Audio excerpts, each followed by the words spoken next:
पहला प्रश्न। भगवान,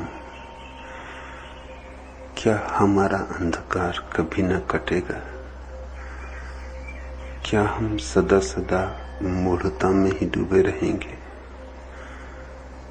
स्वामी अक्षयानंद महाराज ने यह भी कहा है कि आचार्य रजनीश जो शिक्षा दे रहे हैं उसे वह भारतीय संस्कृति कहकर लोगों को भ्रमित कर रहे हैं।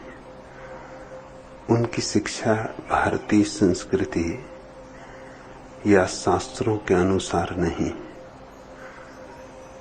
आचार्य रजनीश कलियुगी। क्या आप इस संबंध में कुछ कहेंगे? आनंद मूर्ति,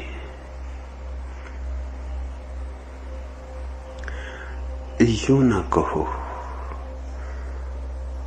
अंधकार है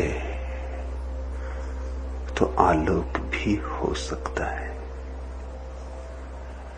अंधकार सबूत है इस बात का कि आलोक की संभावना है।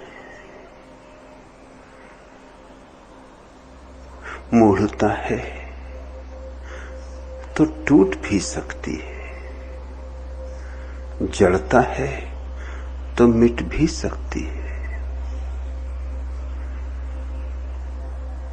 श्रम की जरूरत है, अथक श्रम की जरूरत है, क्योंकि जड़ता बहुत पुरानी है, उसकी जड़ें गहरी चली गई। हमारे प्राण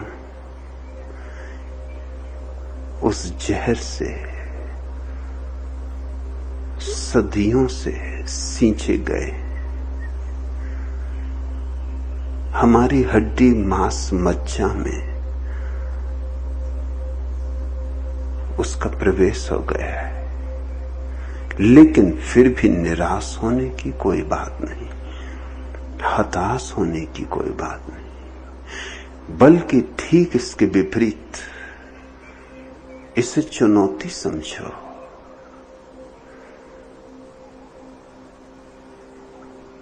इसे एक निमंत्रण समझो, एक पुकार। यह संघर्ष प्यारा है। इस संघर्ष में मिट भी जाना पड़े तो भी अहोभाग्य है। ध्यान रहे, असत्य के मार्ग पर सफलता भी मिल जाए तो व्यर्थ है, और सत्य के मार्ग पर असफलता भी मिले तो सार्थक है। सवाल मंजिल का नहीं, सवाल कहीं पहुंचने का नहीं, कुछ पाने का नहीं, दिशा का है, आयाम का है। कंकड़ पत्थर इकट्ठे भी कर लिए किसी ने तो क्या पाएगा? और हीरों की तलाश में खो भी गए तो भी बहुत कुछ पा लिया जाता। उस खोने में भी अनंत की यात्रा पर जो निकलते हैं वे डूबने को भी उबरना समझते हैं। माना कि अंधकार है, और अंधकार है तो उल्लू भी बोलेंगे। रात जितनी अंधेरी होगी उतनी ही उल्लुओं की बनाएगी, और उल्लू डरेंगे भी सुबह के होने से। सुबह का आभास भी, उसकी पग ध्वनि भी उनके प्राणों को झकझोर देगी। और स्वभावतः इसी तरह के लोग बेचैन हैं, पर इससे आनंद मूर्ति तुम्हें बेचैन होने की कोई जरूरत नहीं। तुम्हारे भीतर कुछ है जिसे मिटा के भी नहीं मिटाया जा सकता है। बोली खुद सर हवा एक जर्रा है तू, यूं उड़ा दूंगी मैं मौज दरिया बढ़ी। बोली मेरे लिए एक तिनका है तू, यूं बहा दूंगी मैं। आतिश से तुंद की एक लपट ने कहा मैं जला डालूंगी, और जमीन ने कहा मैं निगल जाऊंगी। मैंने चेहरे से अपने उलट दी निकाब और हंसकर कहा मैं सुलेमान हूं, इब्ने आदम हूं मैं, यानी इंसान हूं। मिटा मिटा के भी मिटा ना पाओगे। सत्य मिटता नहीं, छिप जाए फिर उभर आएगा। न तो हवा मिटा सकती है, न आग, न दरिया मिटा सकता है, न जमीन लील सकती है, न आकाश पहुंच सकता है। मैंने चेहरे से अपने उलट दी निकाब और हंसकर कहा मैं सुलेमान हूं, इब्ने आदम हूं मैं, यानी इंसान हूं। हताश नहीं होते हैं, इसलिए यूं ना कहो कि क्या हमारा अंधकार कभी न कटेगा। दिए की जरा सी ज्योति भी पुराने से पुराने अंधकार को, गहन से गहन अंधकार को, अमावस की रात को तोड़ देती है। सवाल अंधकार का नहीं है, सवाल दिए के जलाने का है। उसी श्रम में हम लगे हैं और ये सौभाग्य का श्रम है। इसमें पुरस्कार अलग नहीं है, श्रम में ही समाया हुआ है। इसलिए कहता हूं यूं न कहो कभी न इसके भाग खुलेंगे, कभी न इसके भाग खुलेंगे, प्यासी मिट्टी रहेगी प्यासी। यूं न कहो मुरझाए पौधे यूं ही सदा मुरझाए रहेंगे। चलते चलते इस मंजिल में आकर धरती रुक जाएगी। यूं न कहो गहनाए सूरज यूं ही सदा गहनाए रहेंगे। तुम तो सफक के घुलते मिलते रंगों की एक गुलकारी हो। तुम तो शहर का हल्का हल्का नूर हो जिससे दुनिया जागे। तुम तो महक हो खिलते फूल की, चढ़ते दिन का उजलापन हो। तुमने तो सुलझाए हैं आकर जहन के कितने उलझे धागे। तुमको हमने अपना कहा है। तुम तो यूं न कहो जिंदा के, कभी न भारी कुफ्ल खुलेंगे, कभी न जंजीरें टूटेंगी।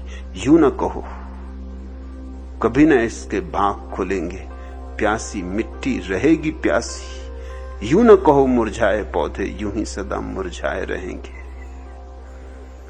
ये पौधे मुरझा तो गए हैं, लेकिन सदा ही मुरझाए रहेंगे। ऐसा कहो ही मत, सोचो ही मत, क्योंकि तुम्हारे सोचने में ही खतरा है। ऐसा तुम्हारे कहने में ही खतरा है। ऐसा कह के कहीं तुम जिस श्रम के लिए मैंने आमंत्रण दिया है, तुम्हें पुकार दी है और तुम मेरे पास आ गए हो, इकट्ठे हो गए हो, वह श्रम ही बंद हो जाएगा। तोड़ेंगे चट्टानों को, फोड़ेंगे झरनों को, मुक्त करेंगे, और ये आह्लादपूर्ण है। ये परमात्मा काम है। का काम।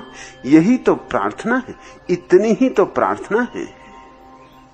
और सब प्रार्थनाएं झूठी, और मंदिर मस्जिद गिरजे गुरुद्वारे थोथे।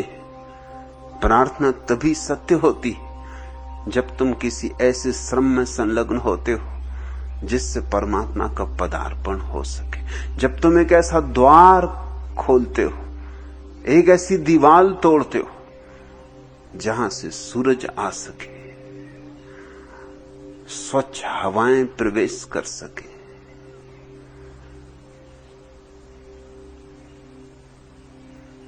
तुमने पूछा कि स्वामी अक्षयानंद महाराज ने यह भी कहा है कि आचार्य रजनीश जो शिक्षा दे रहे हैं उसे वह भारतीय संस्कृति कहकर लोगों को भ्रमित कर रहे हैं। यह बात सरासर झूठ है, क्योंकि मैंने कभी नहीं कहा कि मैं जो शिक्षा दे रहा हूं वह भारतीय संस्कृति है।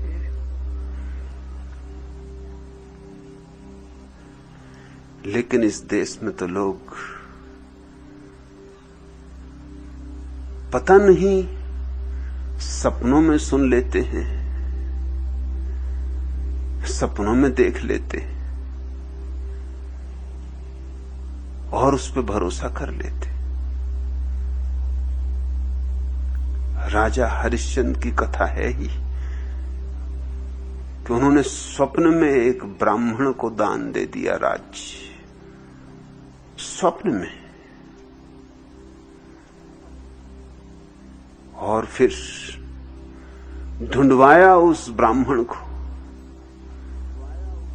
बड़ी गजब की दुनिया थी। सपने में जो ब्राह्मण देखा था, इस बड़ी पृथ्वी पर उसको कैसे खोज लिया। ऐसा लगता है कि उन दिनों सपनों की भी तस्वीरें ली जाती होंगी।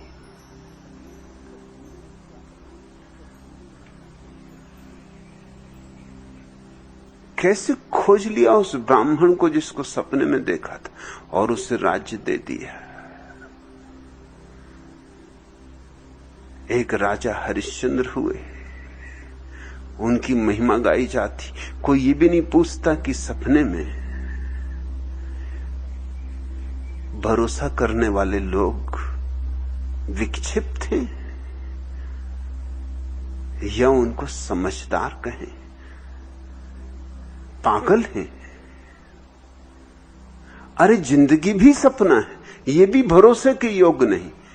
और ये राजा हरिश्चंद्र जिन्होंने सपने को भी जिंदगी समझ लिया और उस पर भरोसा कर लिया। लेकिन कहानियां ही जिनको माननी हो उन्हें क्या अड़चन। अभी कुछ दिन पहले ब्रेजनेव का भारत आगमन हुआ तो मोरारजी देसाई ने कहा कि ब्रेजनेव ने मुझसे कहा था कि पाकिस्तान को अच्छा पाठ पढ़ा दो। अब मोरारजी देसाई राजा हरिश्चंद्र ही समझो, क्योंकि ब्रेजनेव ने इंकार किया, रूस से इंकार किया गया, सब तरफ से इंकार किया गया, लेकिन वो डटे रहे। सुन लिया होगा सपने में, हो सकता है सपने में ब्रेजनेव ने कह दिया हो, मगर सपने में जो कहा हो उसके लिए ब्रेजनेव जिम्मेवार तो नहीं। अभी कल उन्होंने बात सच्ची कही। कल उन्होंने कहा कि ब्रेजनेव ने नहीं कहा था,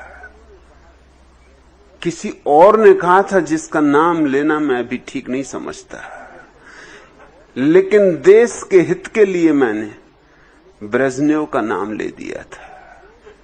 ये गांधीवादी, सत्यवादी, सत्याग्रही, अहिंसक, ये सब झूठ के ठेकेदार, ये सब बेईमान, ये सरासर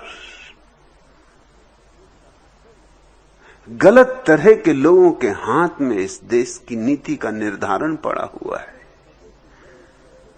और ये वो कह भी गए और सारा देश चुपचाप सुन रहा है। अक्षयानंद महाराज को पता नहीं किस सपने में ये सुनाई पड़ गया। मैंने तो कभी कहा नहीं, मैं तो कह भी कैसे सकता हूं। मेरी तो पूरी जीवन दृष्टि के ये बात विपरीत है। मेरा भरोसा न भारत में है, न चीन में है, न जापान में है। मेरा भरोसा राष्ट्रों में नहीं है। राष्ट्रों के नाम पर बहुत पाप हो चुका, बहुत युद्ध हो चुके, बहुत हिंसा हो चुकी। और जब तक राष्ट्र रहेंगे तब तक युद्ध रहेंगे। अगर युद्धों को जाना है तो राष्ट्रों को जाना होगा। अगर मनुष्य जाति को बचाना है तो इस पृथ्वी को एक भाईचारे में बदलना होगा। इसलिए मुझे भारत इत्यादि में कोई श्रद्धा नहीं। और यह तो मैं कह ही नहीं सकता। भारतीय संस्कृति, सभ्यताएं कही जा सकती हैं, भारत की, चीन की, रूस की, अमेरिका की सभ्यताएं, क्योंकि सभ्यता का अर्थ होता है बाहर की बात। सभ्यता शब्द समझने जैसा है। सभ्यता बनता है सभा से। सभा में बैठने की योग्यता जिसमें हो उसको सभ्य कहा जाता है। इसलिए सभ्य का एक अर्थ सदस्य भी होता है।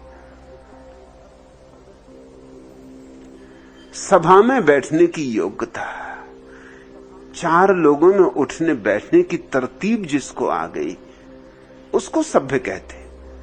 सभ्यता का संबंध औरों से संबंध में। सभ्यता का अर्थ है दूसरों से हम किस भांति व्यवहार करें, कैसे उठें, कैसे बैठें, कैसे कपड़े पहने, क्या कहें, क्या न कहें, क्या भोजन। इस तरह की बातों का नाम सभ्यता है। निश्चित ही अलग अलग देश की अलग अलग होंगी। गर्म देश की परिस्थिति अलग होगी, ठंडे देश की परिस्थिति अलग होगी। तिब्बत में अगर तुम ब्रह्म मुहूर्त में उठ के और ठंडे पानी से स्नान करोगे तो आत्महत्या के भागीदार बनोगे। और भारत में अगर ब्रह्म मुहूर्त में उठ के ठंडे पानी से स्नान न किया तो तुम भारत में जो सुंदरतम क्षण है सुबह के, उनसे वंचित रह जाओगे। जो भारत में स्वास्थ्यप्रद है वही तिब्बत में हानिकर हो जाएगा। भारत में उघाड़े बदन बैठा जा सकता है, लेकिन साइबेरिया में नहीं। अगर महावीर साइबेरिया में होते तो नग्न नहीं खड़े होते, इतना मैं भरोसा दिलाता हूं। भारत जैसे देश में जहां आग बरसती हो,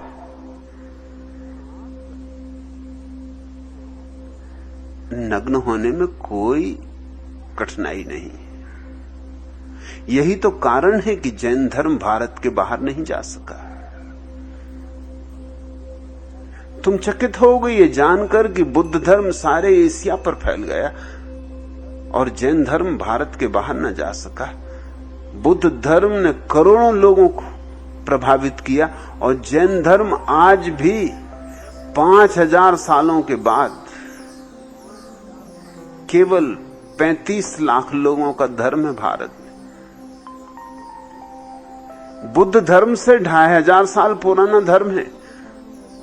महावीर तो जैनियों के अंतिम तीर्थंकर थे, 24वें तीर्थंकर थे, बुद्ध के समसामयिक थे। लेकिन बुद्ध ने सारे एशिया को रूपांतरित कर दिया और महावीर जैसा प्रतिभाशाली व्यक्ति वंचित क्यों हो गया? नग्नता ने दिक्कत दे दी। वह नग्नता तिब्बत न ले जा सकी, हिमालय के पार न ले जा सकी,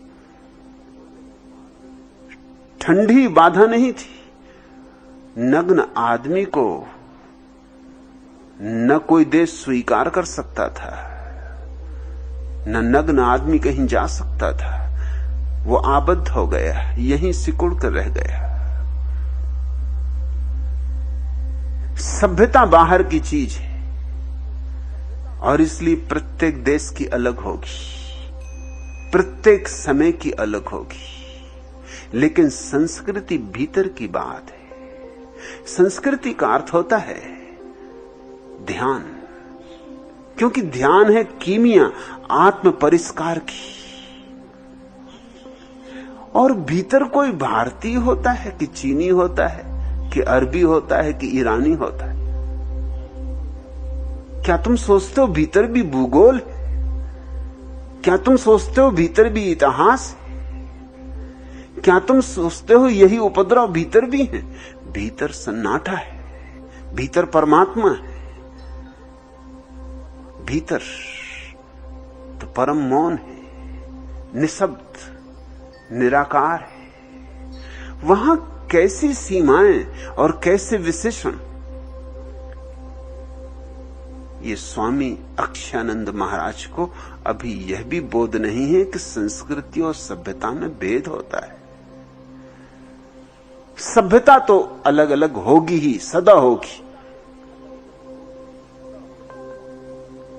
लेकिन संस्कृति कभी भिन्न नहीं हो सकती। जीसस की और बुद्ध की, महावीर की और लाओत्सु की, जरथुस्त्र की और अलहिल्लाज की संस्कृति में कोई भेद नहीं। सभ्यता में तो भेद है, सभ्यता में तो भेद होगा ही, होना ही चाहिए।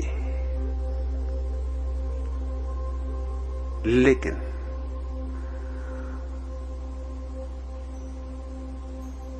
मूढ़ों को इन बारीकियों से क्या लेना देना।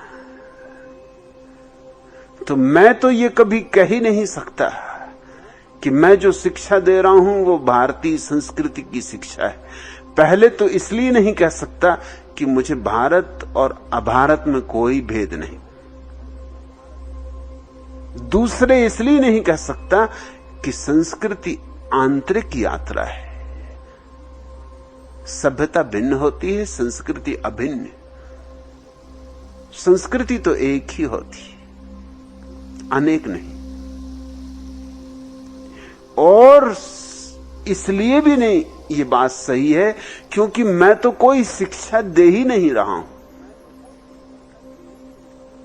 मेरा काम तो शिक्षा से ठीक उल्टा है। मेरा काम है कि तुम जो सीख कर बैठे हो उसको तुमसे छीन लूं। तुम जो पकड़ के बैठे हो उससे तुम्हारे हाथ खाली कर दूं। वो जो तुम्हारे प्राणों पर जमाने भर की गर्द इकट्ठी हो गई उसे झाड़ दूं। तुम्हारे चित्त के दर्पण पर जो धूल जम गई उसे पोंछ दूं। मैं तुम्हें कुछ सिखा नहीं रहा हूं, तुम्हें मिटा रहा हूं। कुछ भुलाना है, सिखाना नहीं। मेरा काम शिक्षा से ठीक उल्टा है और उस उल्टे काम को ही मैं धर्म कहता हूं। महर्षि रमन के पास एक जर्मन प्रोफेसर ने जाके कहा कि मैं सीखने आया हूं आपके पास धर्म। रमन ने कहा फिर कहीं और जाओ, सीखना हो तो कहीं और जाओ, यहां तो भूलना हो तो रुको।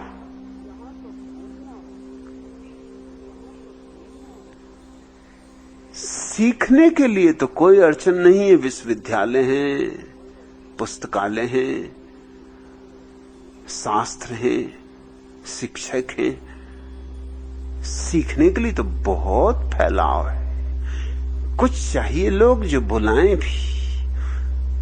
तुम्हारी स्लेट पर गूंदने वाले तो बहुत हैं, तुम पर गुदना खोदने वाले तो बहुत हैं। कुछ ऐसे लोग भी चाहिए जो तुम्हें फिर तुम्हारे बचपन का निर्दोष निर्विकार चित्त दे दें, वह चेतना दे दें जो तुम लेकर आए थे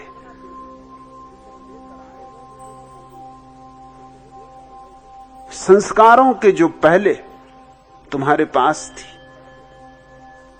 तुम्हारे संस्कारों को पोंछ डालें ताकि तुम पुनः एक बार उसी आश्चर्य, उसी रहस्य से भर के जगत को देखने में समर्थ हो पाओ।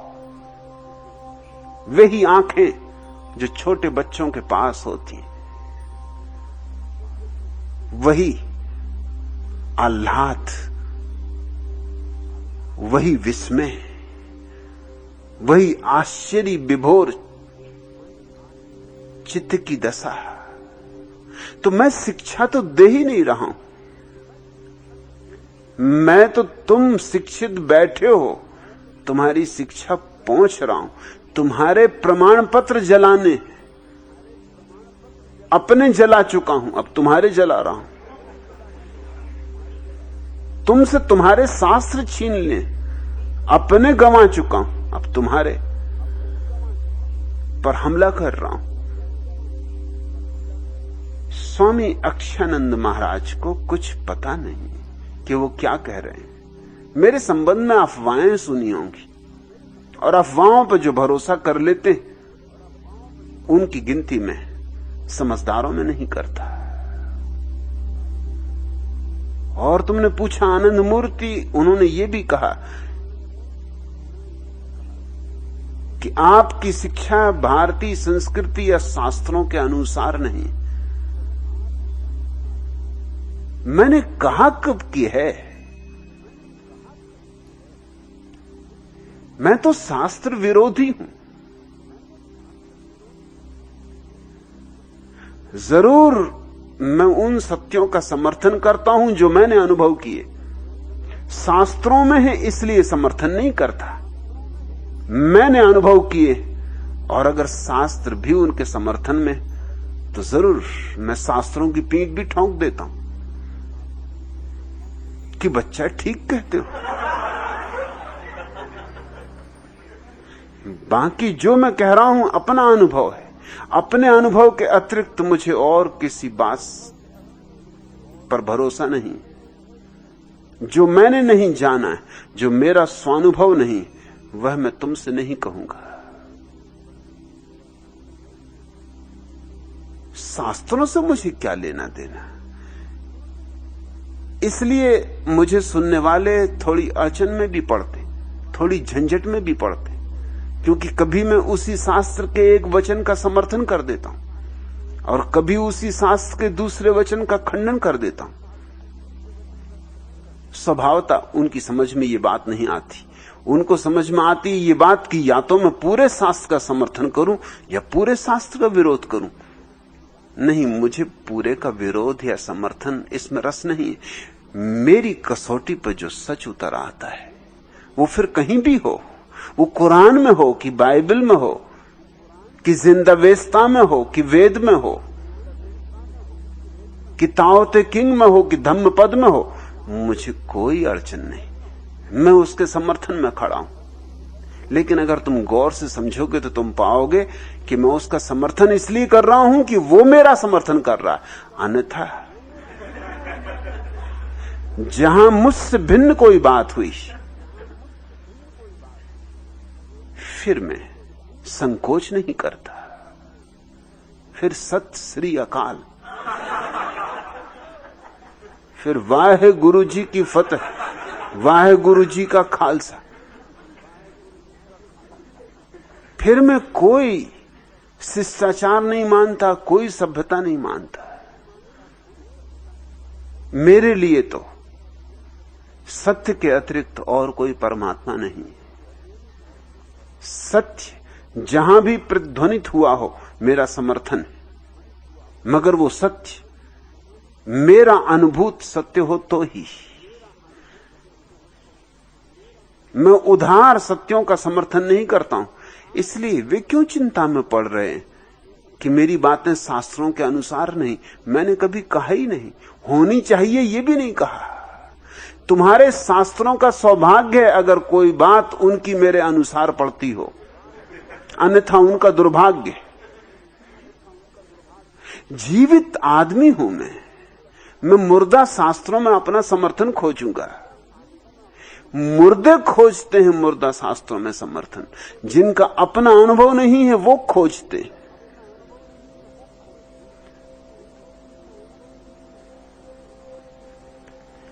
कालिदास का यह प्रसिद्ध वचन है,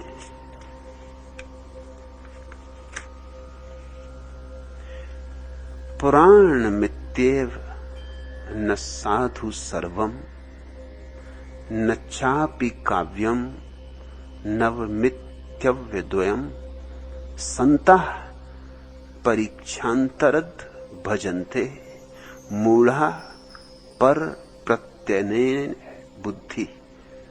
अर्थात कोई वस्तु पुरानी होने से ही अच्छी नहीं हो जाती, न ही कोई काव्य नया होने से निंदित हो जाता है। सत्पुरुष नए पुराने की परीक्षा करके दोनों में से जो गुण युक्त होता है उसको ग्रहण करते हैं। मूढ़ की बुद्धि तो दूसरे के ज्ञान से ही संचालित होती। मूढ़ा पर प्रत्यय नेय बुद्धि। मूढ़ ही केवल दूसरों के ज्ञान से संचालित होते हैं। जिनके पास अपनी प्रज्ञा की कसौटी है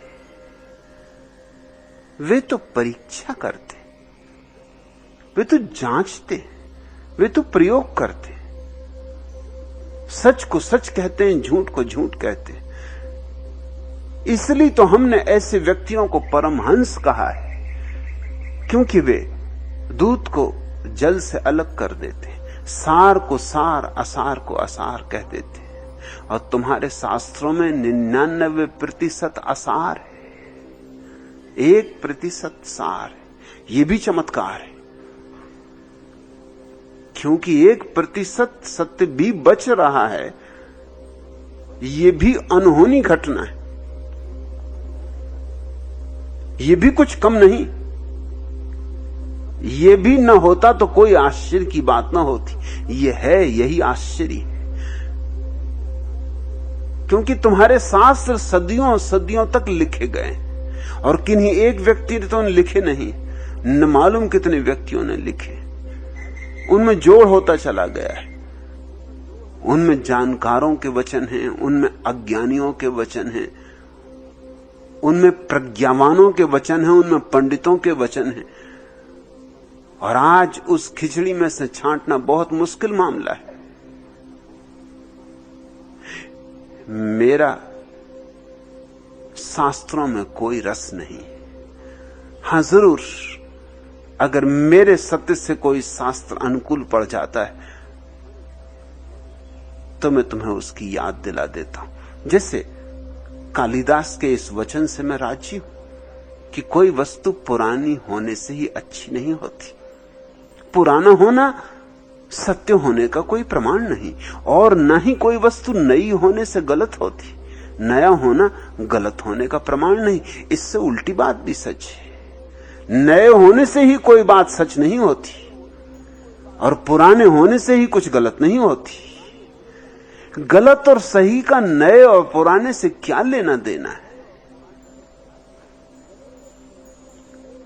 शराब तो जितनी पुरानी हो उतनी अच्छी होती, और फूल जितना ताजा हो उतना अच्छा होता है। कुछ चीजें पुरानी अच्छी होती हैं, कुछ चीजें नई अच्छी होती, और हमें दोनों में भेद कर लेना चाहिए। और हमारी निष्ठा सत्य के प्रति होनी चाहिए, न तो शास्त्रों के प्रति होनी चाहिए, न अतीत के प्रति होनी चाहिए। मेरी निष्ठा अतीत में नहीं, मेरी निष्ठा वर्तमान में। मेरी निष्ठा शब्दों में नहीं है, अनुभूति में।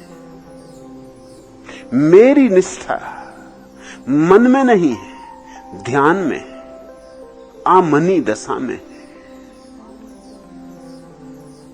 लेकिन ये बेचारे स्वामी अक्षानंद महाराज जैसे लोग, इन्हें ना तो कुछ पता है कि मैं क्या कर रहा हूं, क्या कह रहा हूं, न आते हैं, न सुनते हैं, न समझते हैं। अफवाहों पर जीते और अपनी मनगढ़ंत धारणाओं को मुझ पर आरोपित करते रहते और फिर उन्हीं का खंडन करते रहते। खुद ही धारणाएं बना लेते हैं, खुद ही उनका खंडन कर लेते हैं। खूब खेल है। जो बात मैंने कभी कही नहीं वो मेरे ऊपर थोप देते। खंडन करना हो तो मैं जो कह रहा हूं उसका खंडन करो, और मैं जो कह रहा हूं उसका अगर खंडन तुम करो तो तुम्हें सारे सत्यों का खंडन करना पड़ेगा, क्योंकि मैं तो सिर्फ सत्य के अतिरिक्त और किसी चीज के प्रति श्रद्धा नहीं रखता हूं।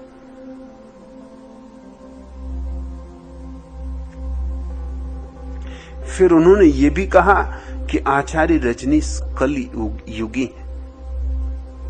इस धारणा का भी तुम्हें विचार कर लेना चाहिए। भारत में यह धारणा है कि सबसे पहले हुआ सतयुग, स्वर्ण युग, फिर हुआ त्रेता, फिर हुआ द्वापर, फिर हुआ कलयुग। सतयुग में यूं समझो कि आदमी के 4 पैर थे।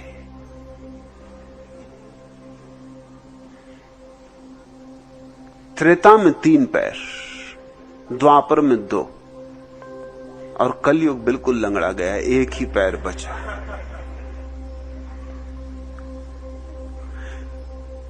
हिंदुओं की यह धारणा ह्रास की धारणा है। पहले सब श्रेष्ठ था, फिर गिरता गया, फिर भ्रष्ट होता गया।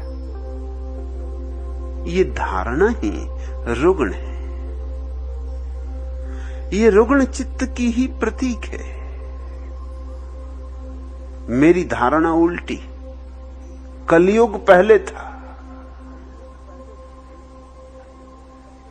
फिर आया द्वापर, लंगड़ा आदमी फिर 2 पैर से खड़ा हुआ।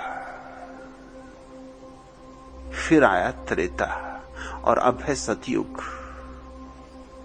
अब आदमी पूरा संतुलित है, पूरा प्रौढ़ है, और यही जीवन की व्यवस्था है। सारा विज्ञान मुझसे सहमत है। विज्ञान है विकासवादी, और भारतीय धारणा है ह्रासवादी, विकास विरोधी। विज्ञान है प्रगतिशील, और भारत की धारणा है प्रतिक्रियावादी, अप्रगतिशील। ह्रास हो रहा है, और जब ह्रास होता हो ऐसा हम मान के ही बैठ गए हों तो फिर ह्रास होगा। फिर कैसे विकास होगा? विकास आएगा कहां से? विकास करेगा कौन? हारे हुए लोग, पराजित लोग निश्चित ही ह्रासमान हो जाएंगे। हम सदियों से गुलामी में सड़ रहे हैं, गरीबी में सड़ रहे हैं, दुख दारिद्र में सड़ रहे हैं, और कारण है हमारी धारणाएं। जब तुमने ये मान ही लिया कि आगे आगे बात बिगड़ती ही चली जाएगी,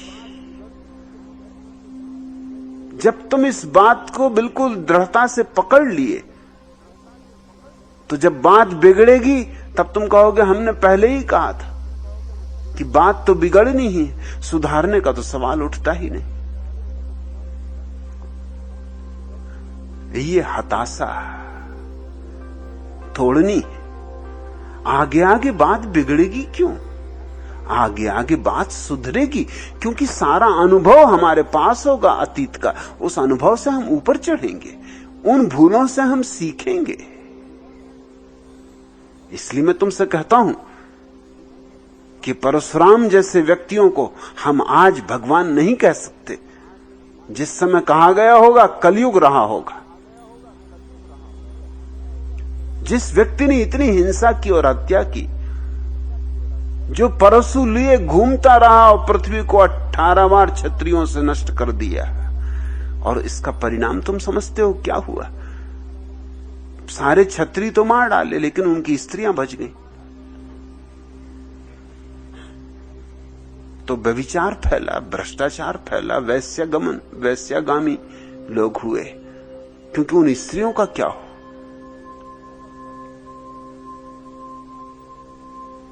और छत्री मिटे तो नहीं, फिर छत्री आए कहां से? जब सब छत्री 18 बार मार डाले तो बार बार छत्री आते कैसे रहे? ये स्त्रियां जो बच रही उनसे पैदा होते रहे, इसलिए तो अब कोई छत्री नहीं, सब खत्री हैं।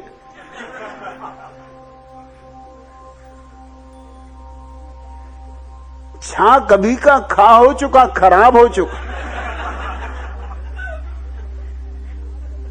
ये खत्रियों की जमात है जो आज दुनिया में दिखाई पड़। अगर परशुराम ने 18 बार साफ ही कर दिया मामला,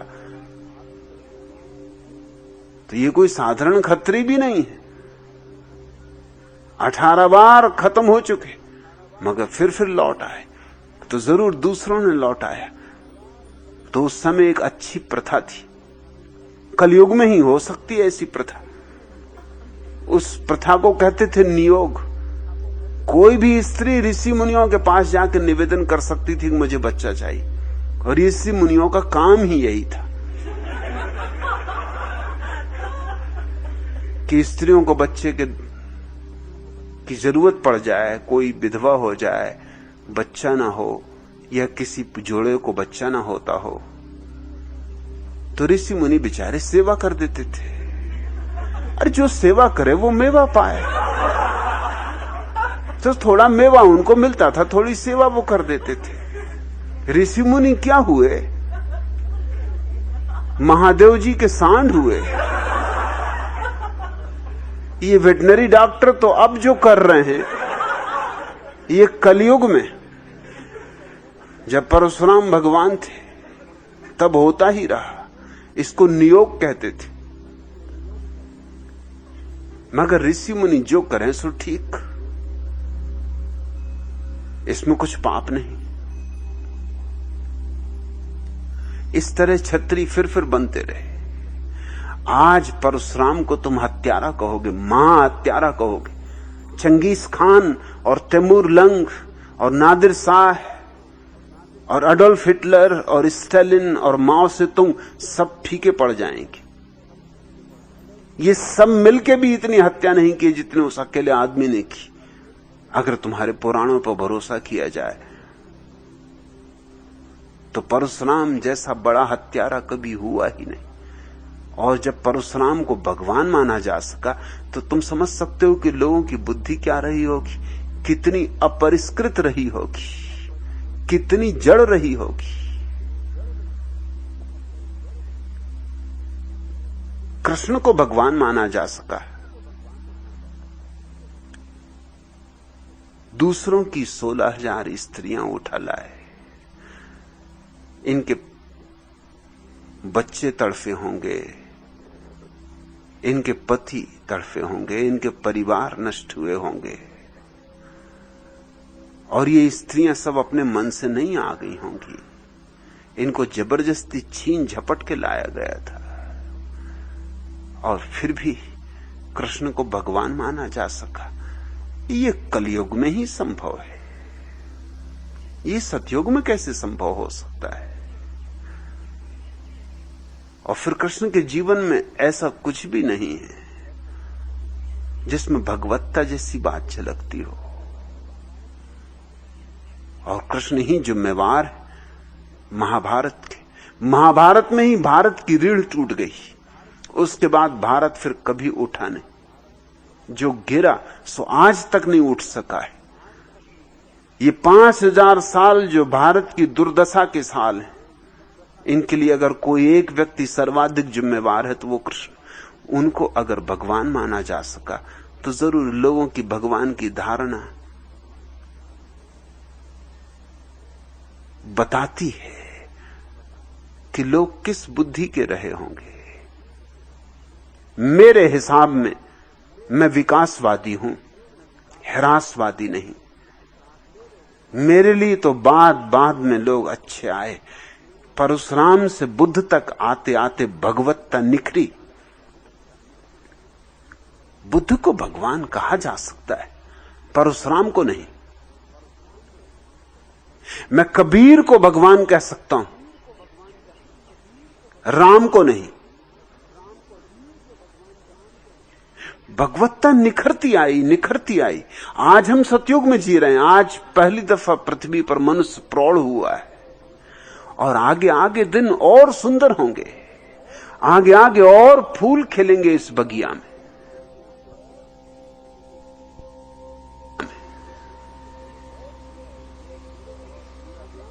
और पूरा विज्ञान मेरे समर्थन में, पूरा विज्ञान विकास की धारणा पर खड़ा हुआ है, मगर अभी भी मूढ़ जन दोहराए चले जा रहे हैं कि यह कलयुग है।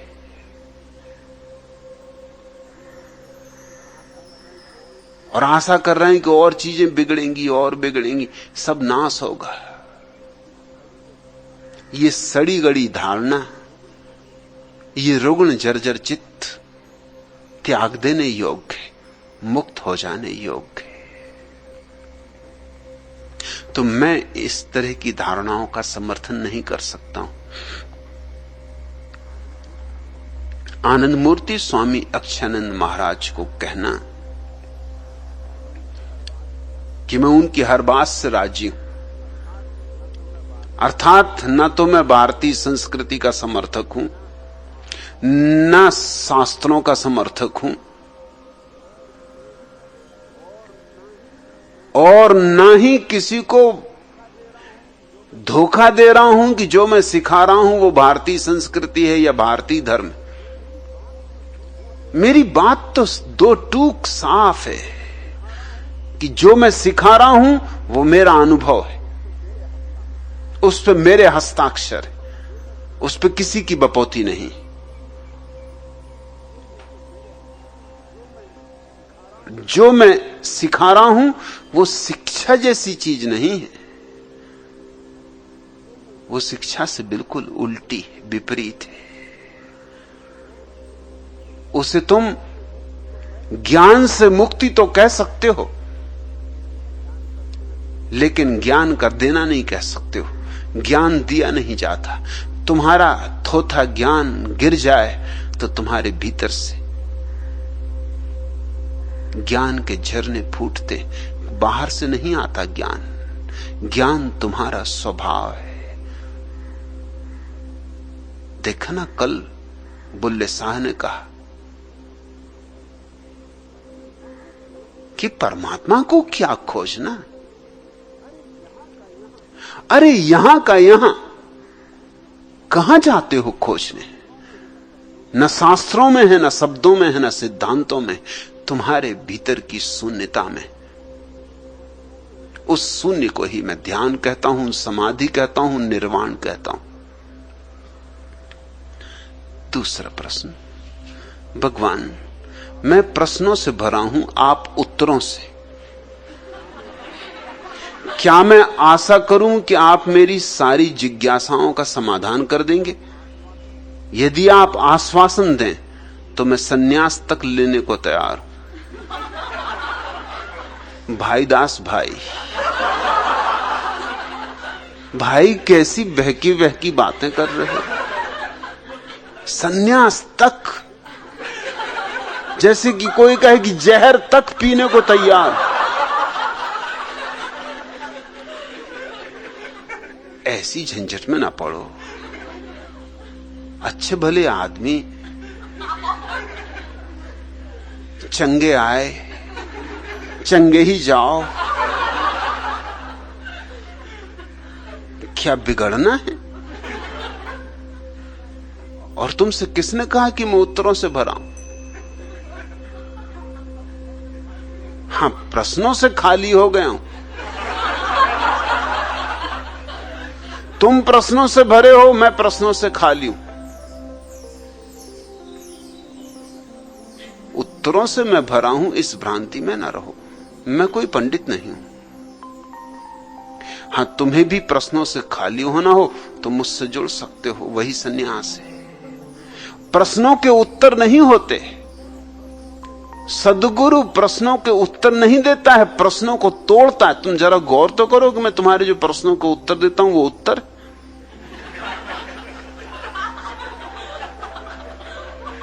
कि इधर से लंगड़ी मारी, उधर से एक दचका दिया, इधर खोपड़ी पर लठ मारा, एक हुद्दा आगे से एक पीछे से। इसको तुम उत्तर कहते हो? उत्तर होते शास्त्रों में, यहां तो कुटाई पिटाई हो जाती। और तुम कह रहे हो कि आप मेरी जिज्ञासाओं का समाधान कर देंगे यदि आप आश्वासन दें,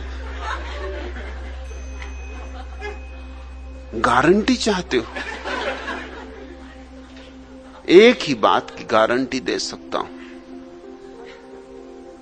कि तुम्हारे प्रश्नों को नष्ट कर दूंगा,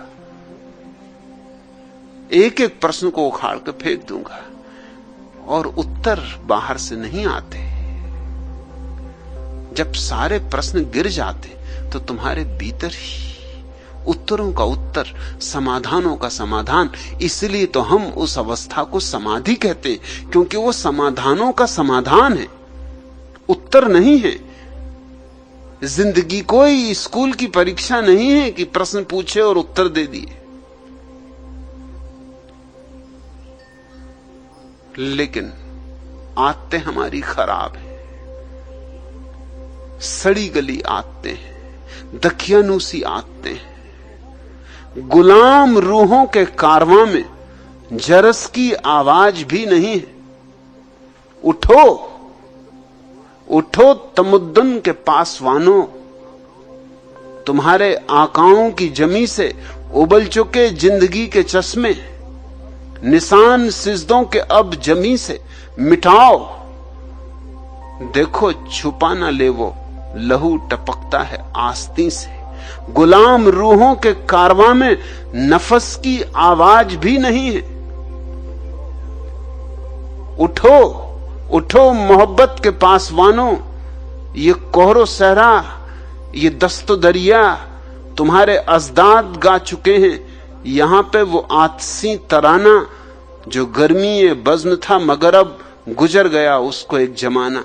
समंदे अय्याम बरक पा है, उठो उठो की तारीख हर बरख पर तुम्हारा शुभ नाम ढूंढती। न देंगे आवाज उसके शय पर जो वक्त उड़ता चला गया है। जमीन आंखों से मत कोरे दो, जमीन आंखों से मत कोरे दो, न मिल सकेंगी वो हड्डियां जो जमी का तारीख गहरा सीना निगल चुका है। नया करीना सिखाओ पामाल जिंदगी को। जमीन आंखों से मत कोरे दो, न मिल सकेंगी वो हड्डियां जो जमी का तारीख गहरा सीना निगल चुका है। नया करीना सिखाओ पामाल जिंदगी को। उठो उठो मजारों के पासवानों, चलो न गरमाओ जिंदगी को। ये ढेर सूने पड़े हैं इन पर, कहीं से दो फूल ही चढ़ाओ। गुलाम रूहों के कारवां में जरस की आवाज भी नहीं। ये देश क्या है?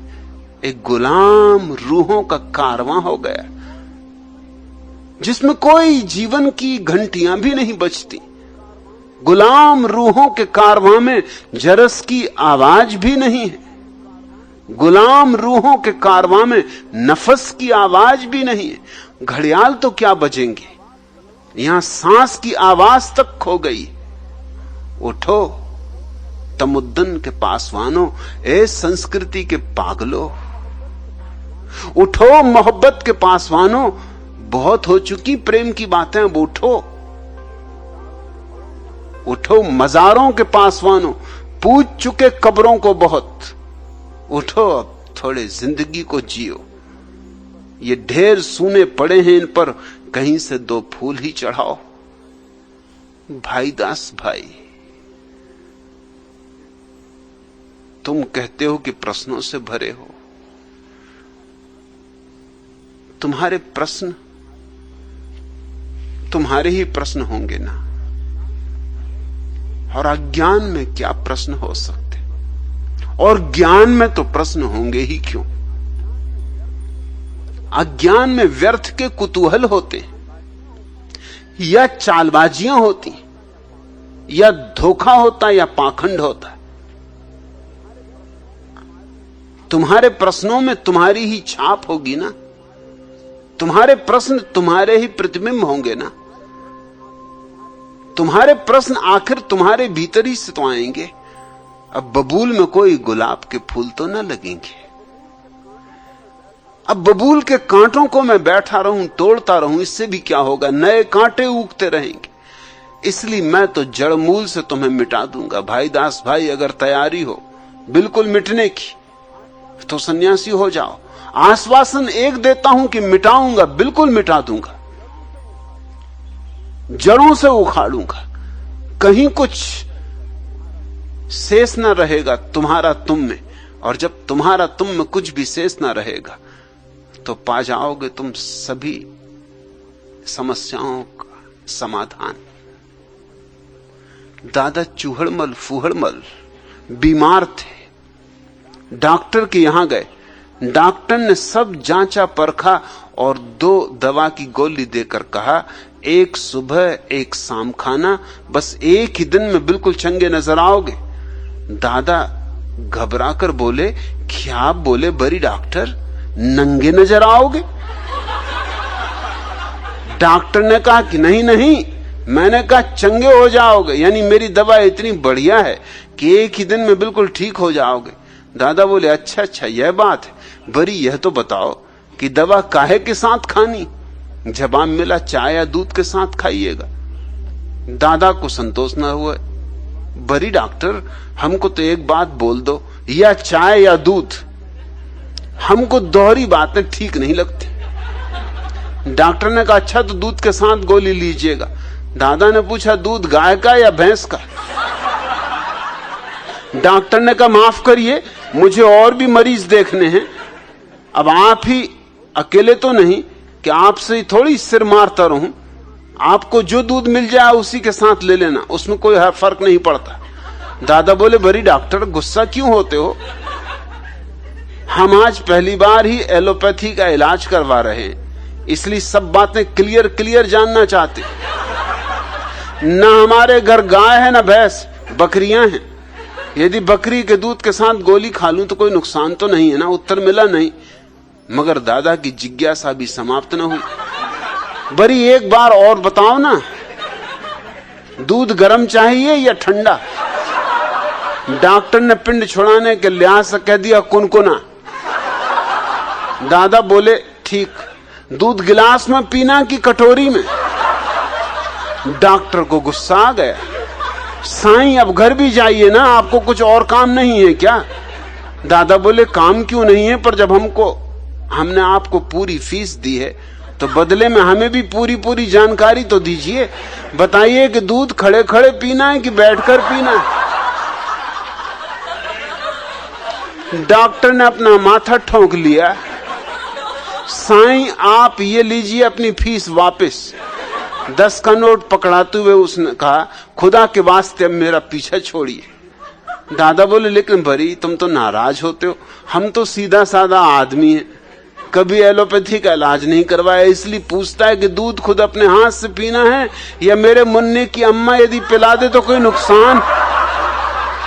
डॉक्टर को भी हंसी आ गई, बोला, साईं तुम तो बड़ा जानदार आदमी है, जा अब अपने घर और मुन्ने की अम्मा के हाथ से दूध पी।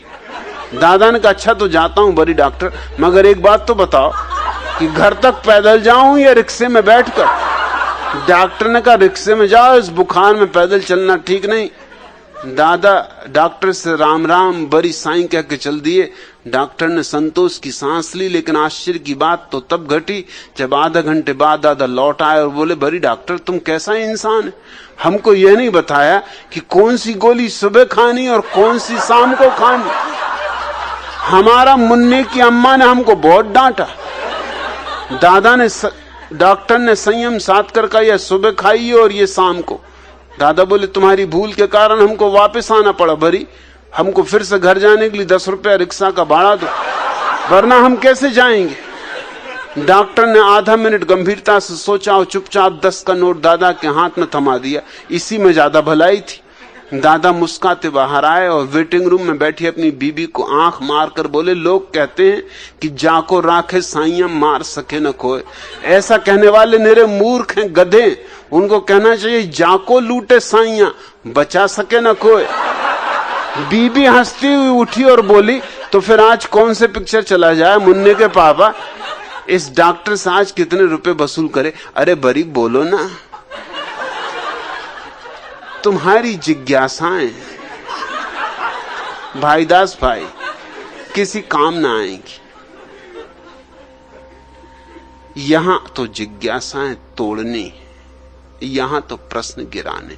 उत्तर मेरे पास कोई नहीं है, उत्तरों का उत्तर है और वह तुम्हारे भीतर है। उसे खोजने का रास्ता बता सकता हूं।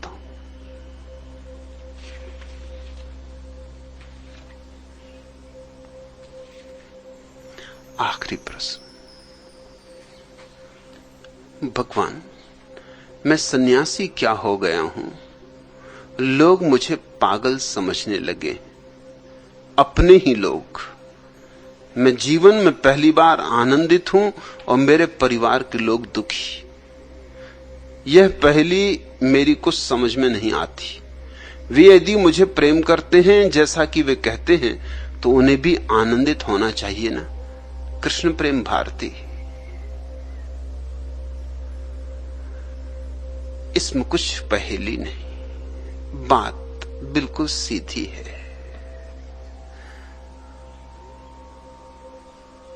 प्रेम के नाम पर और सब चलता है, प्रेम नहीं। प्रेम के नाम पर बहुत कुछ चलता है, प्रेम को छोड़कर।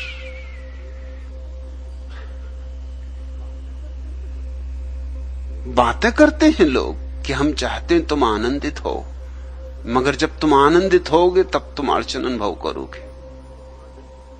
क्योंकि जैसे ही तुम आनंदित हुए कि लोगों को तुम कांटे की तरह गड़ोगे और खटकोगे। तुम तो फूल बनोगे मगर लोगों के लिए कांटों की तरह अटकोगे, गड़ोगे। क्यों? क्योंकि वे दुखी हैं और तुम्हें आनंदित देख के ईर्ष्या जगती है, वैमनस्य पैदा होता है, वैर जगता है। तुम्हें आनंदित देख के वे ये नहीं मान सकते कि तुम सच में आनंदित हो गए। वे यही मानेंगे कि तुम पागल हो गए हो। और अगर तुम फिर भी उनकी ना सुने और दुखी ना हुए जैसे कि वे दुखी, अगर तुम उन जैसे ही नहीं हो गए, उनकी ही भीड़ में सम्मिलित नहीं हो गए, तो फिर वो तुम्हें जितना भी कष्ट दे सकते हैं वही भी देंगे और कहेंगे यही कि तुम्हारे भले के लिए दे रहे हैं कि तुम पागल जो हो गए हो। सन्यास आनंदित तो करेगा और आनंदित होने में खतरे आते हैं। एक बार पहले भी नगमा बार थी साखें, बरगुबार आए थे। बरगुबार आए थे, नखल फूल लाया था, लद गई थी फूलों से खा के बेसरो सामा। एक बार पहले भी मैंने घर बसाया था, एक बार पहले भी मैंने घर सजाया था, एक बार पहले भी काफिले बहारों के ओढ़कर रुए गुल इस तरफ से गुजरे थे। आप ही न जाने क्यों बुझ गए दिए घर के, एक शोलाए गम से खाक हो गई महफिल। नेशखार फूलों के दिल में चुभ गया जाकर, काफिले बहारों के लुट गए सरे मंजिल। एक बार पहले भी तीरगी के दामन में मर्ग नगमा और गुल पर आंसुओं से खेला हूं। आज तुमने फिर आकर सब दिए जलाए हैं, गम कदे की दीवारें जगमगा उठी हैं फिर। सन्यास तो तुम्हारे जीवन में एक दिया है, सन्यास तो तुम्हारे कारागृह में खुले आकाश का आगमन है। सन्यास तो तुम्हारे दुख से भरी हुई दुनिया में आनंद की बरखा है। मैं न तो तुमसे कहता हूं परमात्मा को खोजो, न तुमसे कहता हूं मोक्ष को खोजो। मैं तो तुमसे कहता हूं कि तुम अगर अभी शांत हो जाओ तो मोक्ष तुम्हारे भीतर उतर आता है और परमात्मा तुम्हें खोजता चला आता है। संन्यास्त होते ही तुम्हारे जीवन की शैली बदलती है, नया घर बसता है। यूं तुमने बहुत घर बसाए पहले भी, मगर ऐसा घर कभी नहीं बसाया। पहली बार तुम्हारा घर मंदिर बनता है, पहली बार तुम्हारे जीवन में संगीत बजता है और पहली बार तुम्हारे जीवन में फूल आते, पहली बार मधुमास उतरता है। निश्चित ही चारों तरफ ईर्ष्या जगेगी, चारों तरफ विरोध होगा। दुखी लोग चाहते हैं कि तुम भी दुखी रहो। दुखी आदमी के साथ उन्हें कोई अड़चन नहीं। सच तो यह है, दुखी आदमी को देखकर उन्हें अच्छा लगता है कि वो इतने दुखी नहीं जितने दुखी तुम हो। तुलना में उनको लगता है हम अच्छी हालत में, इसलिए दुखी आदमी से हर आदमी सहानुभूति दिखाता है और सुखी आदमी से हर आदमी ईर्ष्या करता है। यह गणित बहुत साफ है, इसमें उलझन कुछ भी नहीं। तुम जब दुखी आदमी से सहानुभूति दिखाते हो तब जरा भीतर गौर करना, तुम्हारे भीतर सुख आ रहा है। क्योंकि अगर तुम सच में ही दुखी आदमी के दुख में सहानुभूति प्रकट करते हो तो सुखी आदमी के सुख में तुम्हें उत्सव भी मनाना चाहिए। वह कठिन है। तुमसे बहुत बार कहा गया, सदियों सदियों में कहा गया कि दुखी आदमी के साथ सहानुभूति प्रकट करो। मैं तुमसे कहता हूं सुखी आदमी के उत्सव में उत्सव मनाओ, तब मैं समझूंगा कि तुम धार्मिक हो।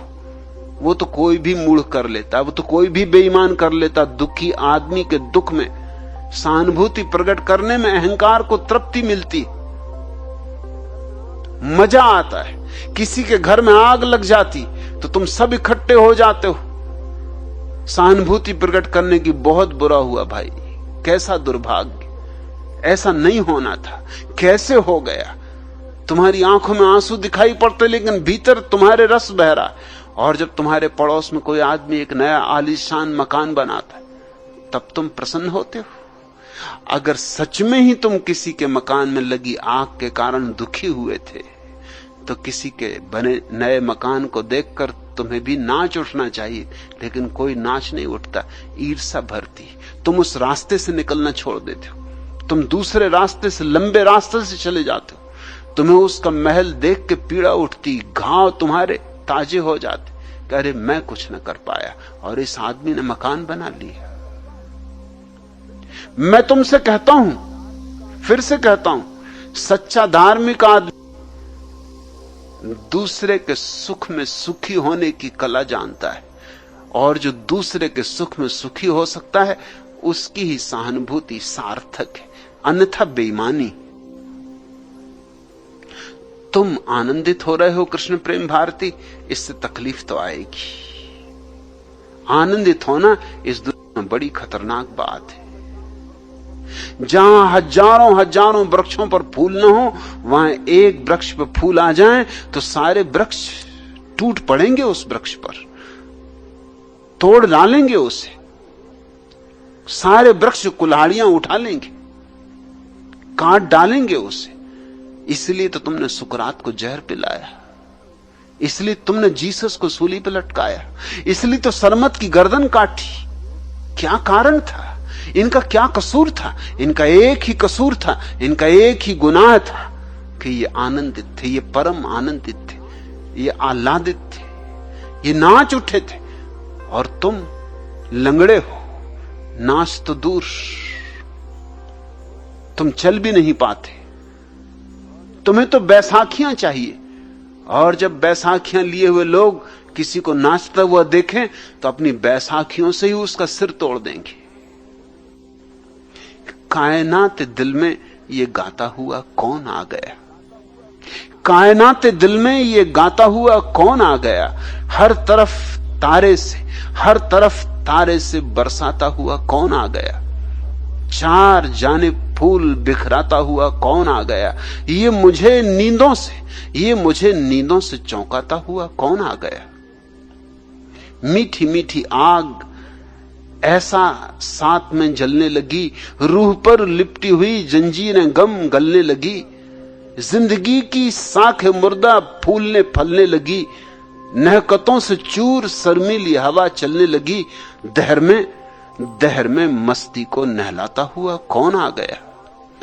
जर्राए खाक तारों की खबर लाने लगे, आसमानों पर धनुक के रंग लहराने लगे, नख्ल अपनी शान रानाई पर इतराने लगे, सर्द झोंके डालियों के साज पर गाने लगे, कल्ब आलम को तड़पाता हुआ कौन आ गया? जिंदगी की तलखियां एक ख्वाब होकर रह गईं, शौक की गहराइयां पायाब होकर रह गईं।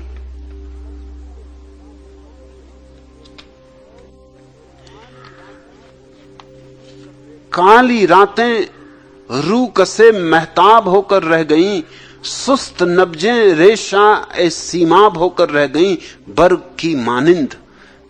की मानिंद लहराता हुआ कौन आ गया? चुन लिए किसने मेरी पलकों से अस्कों के शरार, किसने अपने कल्ब से भींचा है मेरा कल्बेजार, छट गए जज्बात पर छाए हुए गहरे गुबार, मुड़ गई अफकार में चुपती हुई एक नौके खार, बीती घड़ियों को ये लौटाता हुआ कौन आ गया?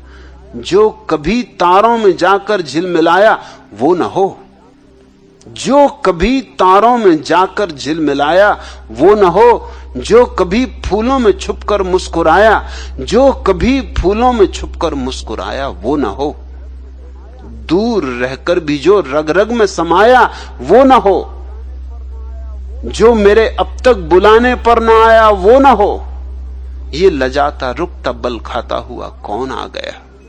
जो कभी तारों में जाकर झिलमिलाया वो न हो, जो कभी फूलों में छुपकर मुस्कुराया वो न हो, जो दूर रहकर भी रग रग में समाया वो न हो, जो मेरे अब तक बुलाने पर न आया वो न हो, ये लजाता रुकता बल खाता हुआ कौन आ गया?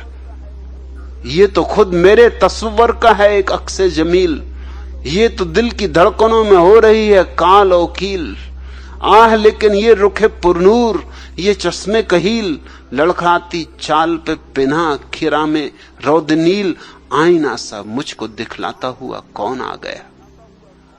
आईना सा मुझको दिखलाता हुआ कौन आ गया? सन्यास तो आईना है,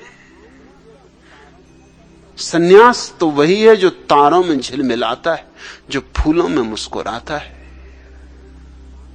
सन्यास सूरज की किरण है, चांद की चांदनी, सन्यास इंद्रधनुषों का रंग है,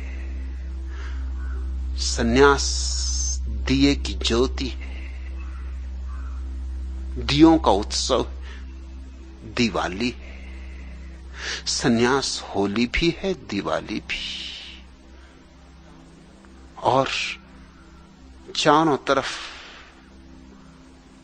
से विरोध होगा, लेकिन इस विरोध से कृष्ण प्रेम भारती घबराना मत, दुनिया पागल कहे हंस के टाल जाना। भोर आ गई, अंधियारे का दर्पण टूटा, पूरब ने पौ बरसाई, अंगारे का झूमर पहने ऊषा ने ली अंगड़ाई, जंगल महके पंछी चहके, लहकी बहकी पुरवाई, भोर आ गई, भोर आ गई, रुकी रुकी सी, झुकी झुकी सी, दुखी दुखी सी आशाएं, मचल मचल के उछल उछल के गगन झरोखे छुआएं, मन में सपनों की महारानी मन ही मन में इतराई, भोर आ गई, भोर आ गई, धुआंधार पश्चिम की बस्ती, धड़धड़ पूरब देश जले, सूरज देवता घात लगाए, रात की देवी हाथ मले, किरणों की गोपी कोहरे में कांप कांप के चिल्लाई, भोर आ गई, भोर आ गई। एक सुबह का पदार्पण हुआ है तुम्हारे जीवन में, और जो रात के अंधेरे में भटक रहे नाराज होंगे, निंदा करेंगे, गालियां देंगे, मगर उनकी गालियों को अभिशाप ना समझना। उनकी गालियां सूचनाएं कि तुम्हारी जिंदगी में सुबह की पहली पहली किरणें फूटने लगी। उनकी गालियां भोर होने की खबर दे रही। वे तुम्हें पागल कहें, चुपचाप स्वीकार कर लेना। वे तुम्हारी निंदा करें, आनंद मग्न हो सुन लेना। तुम अपनी मस्ती की चिंता करो, तुम उनकी फिक्र ही ना लो। यूं ही हुआ है, यूं ही आगे होता रहेगा। आनंद मैत्रेय ने पूछा है, भगवान, स्वर्गीय श्री रामधारी सिंह दिनकर बहुत मेधावी, संवेदनशील और भावप्रवण कवि थे और आपके प्रेमियों में से थे। 1968 में जब पहली दफा उन्होंने पटना में आपका प्रवचन सुना तो वे बहुत चिंतित हो उठे और उसी दिन उन्होंने मुझसे कहा कि तुम्हारे रजनीश जी बिल्कुल सुकरात की भांति बोलते हैं और मुझे डर है कि लोग उनकी हत्या कर देंगे, तुम उन्हें सचेत कर दो। मुझे उस समय उनकी ये बात बहुत जची नहीं और मैंने उनसे कहा कि आप खुद उनसे मिलकर यह कहें तो अच्छा। पता नहीं कि दिनकर जी ने आपसे यह बात कही या नहीं, लेकिन मैं विस्मित हूं कि इधर कुछ दिनों से मुझे उनकी यह 14 वर्षों की भूली बिसरी बात बार बार स्मरण आती है। भगवान क्या इस पर कुछ कहने की अनुकंपा करेंगे? आनंद मैत्रेय, उन्होंने मुझे भी कहा था, एक बार नहीं कम से कम 4 बार कहा था, जब भी मिले तभी कहा था। और मैंने उनको कहा कि इसमें चिंता होने की क्या बात है, इसमें परेशान होने की क्या बात है। सुकरात जैसा भाग्य तो कम ही लोगों को मिलता है और उस भाग्य में जहर भी पड़ा हुआ है। जीसस जैसा जीवन तो कम ही लोगों को मिलता है और उस जीवन में सूली अनिवार्य है। और सरमद होने में या अलहिल्लाज मंसूर होने में क्या चिंता? यूं तो आदमी को मरना ही होता है, आज नहीं कल। मृत्यु तो कोई विचारनीय बात नहीं है, लेकिन अगर सरमत की मौत मिले या सुकरात की तो धन्य भाग है। आनंद मैत्रेय, उन्होंने ठीक ही कहा था।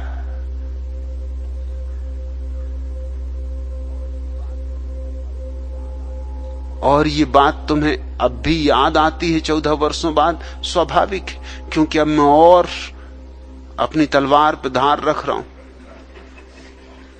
ये धार बढ़ती रहेगी, बढ़ती रहेगी। मैं तो चोट गहन करता जाऊंगा। मेरे सन्यासियों के भी लिए धीरे धीरे इसकी तैयारी करनी चाहिए।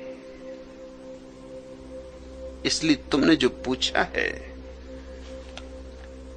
कृष्ण प्रेम भारती, लोग पागल कहेंगे, शायद लोग पत्थर मारेंगे, लेकिन पत्थरों को फूल समझना और उनके पागल कहने को समझना कि अब तुम परमहंस हुए। यही उन्होंने सदा किया है, यही वो आज भी कर रहे हैं, यही संभावना है कि वो कल भी करेंगे। वे अगर अपनी मूढ़ता से बाज नहीं आते तो क्या हम अपने बुद्धत्व से बाज आ जाएं?